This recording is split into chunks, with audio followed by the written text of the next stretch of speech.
Hey everybody, it's Michelle Jones here. I'm one of the pastors at Imago Dei Community.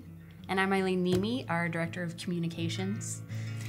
And we thank you so much for how you all engaged last Sunday during our sermon. It was awesome. We had some liturgy, we had the sermon, we had some resources for the children, and we're going to be doing the same thing again this Sunday. So stay tuned and tune in.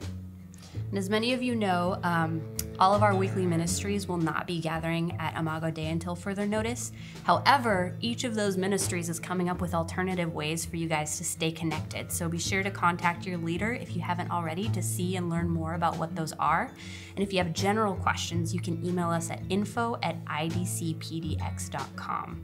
I know a lot of you are feeling isolated and alone in this season, especially if the one way that you have to connect, maybe a home community group, maybe a refuge group or something like that, is no longer meeting. You might feel a little isolated. Two things.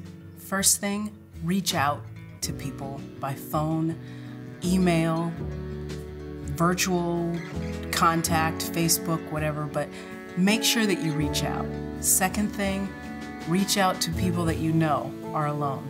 I was talking to somebody who is single, and she was saying that one of the few times that she gets to connect with people was her home community group, and they decided that they were no longer going to meet until further notice, and she's crushed.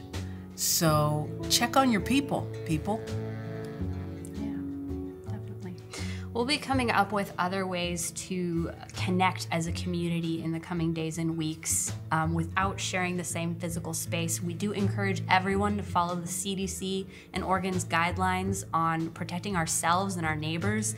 In this moment, one of the ways we be good neighbors is with social distancing, so be sure to follow those guidelines. Which I plan to do after this is over, because we're not as distant as we should be right now, but we will be. That said, why don't we finish up with a quick prayer and trust that the God that we serve is a God of an open hand and an open heart. So when you're tempted to actually close yourself off and close your hand and hoard and gather into barns, remember that we have a God for whom we don't have to worry about things like that. Father, I thank you for the time that you care for us. I thank you for this church and its people. I thank you for the way you love, and show us how to continue to love one another the way you love us. In Jesus' name, amen.